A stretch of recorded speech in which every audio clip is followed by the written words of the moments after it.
At some point in the next 24 hours, you're going to do it again. You're going to scroll past something, a post, a photo, a number, a piece of someone else's life, and feel your mood quietly shift. You won't decide to compare yourself. You won't choose to feel smaller. It will just happen in the half second between seeing the thing and registering it.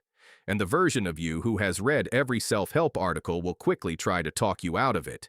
You'll tell yourself you don't care, that you're happy for them, that your life isn't theirs. Some of that will even be true.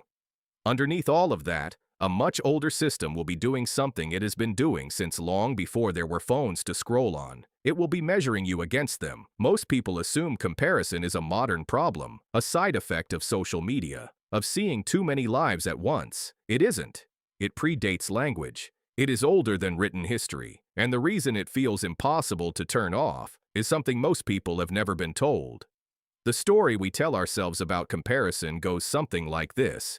It's a habit, a bad one, something we should be working on, something a healthier, more secure version of us wouldn't do. That model is wrong, not in some of its details, in all of them. Comparison isn't a habit, it isn't a personality trait. It isn't a sign that you haven't worked on yourself enough. It's a neurological process built into the architecture of the human brain, running automatically, below conscious awareness. And it isn't trying to make you miserable. It's trying to keep you alive. Scientists call it social comparison, and it isn't a flaw of the modern mind. It's one of the oldest survival mechanisms your brain still uses every single day. Your brain built it on purpose, and once you understand why, you won't be able to look at your own envy, your own competitive feelings, your own quiet jealousy the same way again.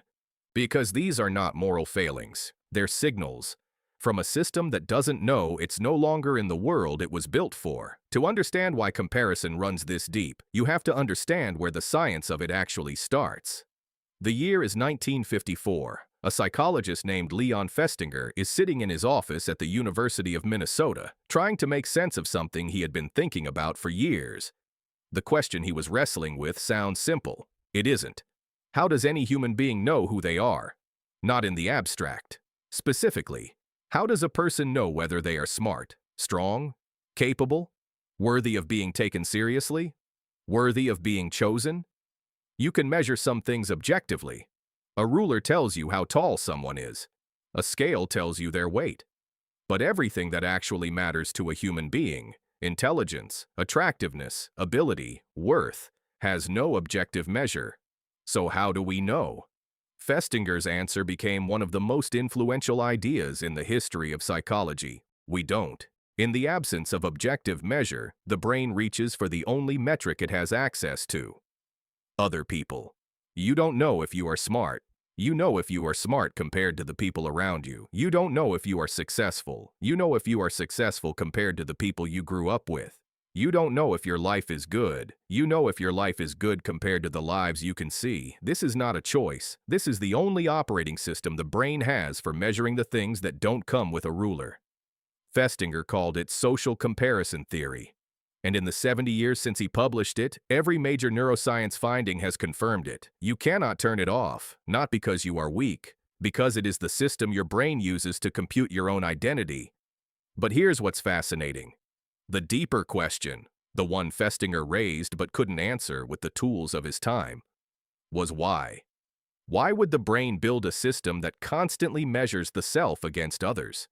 What evolutionary purpose did that serve? That answer didn't arrive for another 30 years, and when it did, it came from a completely different direction. It came from people who study primates. For almost the entire history of our species, you lived in a group of somewhere between 20 and 150 people. Anthropologist Robin Dunbar at the University of Oxford spent decades mapping the size of human social groups across cultures and time periods. He found a remarkably stable number, 150, the size of a hunter-gatherer band, the size of a village, the size of a friend list you can actually maintain in your head. That was your world. Those were the only people you would ever know. And inside that world, your position mattered more than almost anything else. Where you stood in the group's hierarchy determined who you ate next to, who would help you when you were sick, who would defend you in a conflict, who would mate with you. Whether your children survived, this wasn't politics, this was survival data, so evolution built a system to track it. Every time you encountered another member of your group, your brain ran a calculation. Are they stronger than me? Smarter? More respected? Higher in the order? Lower? What does their position tell me about mine? This wasn't a thought you had. It was a process the brain ran beneath thought. When neuroscientists watched this in fMRI scanners, they found something striking. Two findings, side by side. The first comes from a 2007 study in the journal Science. Researchers had pairs of participants do the same task. Same effort, same result, same reward. Then they changed one variable. They let participants see what their partner was getting paid. When both people got the same amount, the brain's reward center, a region called the ventral striatum, lit up the way you'd expect. When one person got less than their partner, even though their own absolute reward hadn't changed, that same reward signal dropped. Same outcome, same effort, different brain response. The comparison itself dampened the pleasure, and other research has shown that upward social comparison also activates the anterior cingulate cortex, the same circuitry that processes physical pain. Think about what that means. Your brain doesn't experience seeing someone above you as neutral information. It quietly takes from your reward signal, and it activates the same circuits that fire when you stub your toe. For your ancestors, this was useful. The discomfort was a signal. Pay attention. Your position is shifting. Your survival depends on responding. Now consider what happens when that same system is running today. You live in a world your brain was never built for. The comparison system inside your skull was calibrated for a group of 150 people, people you saw every day, people whose lives you understood in full context, people who, when they had something you didn't, also had problems you could see, illness, exhaustion, conflict, the visible cost of their good fortune. You don't live in that world anymore. You live in a world where the comparison system is being fed inputs it has no defense against. You don't see 150 people anymore. You see thousands, tens of thousands, each one selected, often without you realizing it, for some quality you don't have. You don't see their context. You see their highlight reel.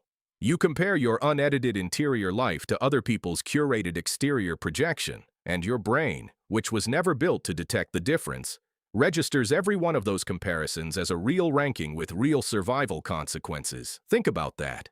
Researchers studying this effect have found something that confirms exactly what you'd expect. The more time people spend exposed to curated social comparison information, social media in particular, the higher their measured rates of anxiety, depression, and what psychologists call status threat response.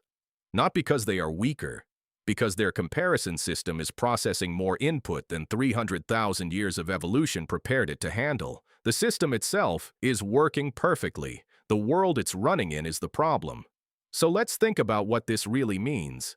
When you scrolled past that post and felt yourself shrink, you weren't weak, you weren't insecure, you weren't failing at the kind of personal work that would make you immune. You were running a 300,000-year-old survival program on inputs it was never designed to process. When you saw a former classmate's career and felt the quiet flicker of inadequacy, that wasn't a character flaw.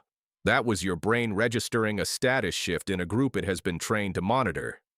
When you compared your relationship to someone else's, your body to someone else's, your life to someone else's, you weren't being shallow. You were doing what every human being has been doing for as long as there have been human beings. The difference is that they were comparing themselves to maybe 150 people, most of whom they understood completely. You're comparing yourself to millions, none of whom you actually know. Every person doing this, simultaneously, 8 billion people running an ancient calibration system against an unbounded modern world. In a 2018 study published in the Journal of Social and Clinical Psychology, researchers found that limiting social media use to 30 minutes a day for 3 weeks measurably reduced loneliness and depressive symptoms in young adults. Not because the participants became different people, because their comparison system was finally given less to process. The discomfort you feel isn't telling you that you are less than other people. It is telling you that your brain is overwhelmed. So here's the question to ask yourself. If comparison is hardwired, if you cannot will it away, cannot meditate it away, cannot self-help it away, what do you actually do with it? The honest answer is, you stop fighting the wrong battle. You can't stop your brain from comparing. The system runs whether you want it to or not, but you can change what it has to compare against. You can curate your inputs, reduce your exposure to information your nervous system was never designed to process. Reintroduce friction into the comparison stream. But here's what you can't do. You can't escape the system entirely. Because the system isn't a malfunction. It's the social brain you inherited from 300,000 years of ancestors who needed it to navigate the only kind of group humans were ever built to live inside. And that leaves you with one of two conclusions. Either you keep losing every day to a brain doing exactly what it was built for, in a world it was never built for, or you start treating those comparison signals, the envy, the inadequacy, the quiet ache when you see someone with what you wanted, as data from a system that's overwhelmed, not as truth about your worth. The next time you feel that shift, ask yourself which one you're listening to.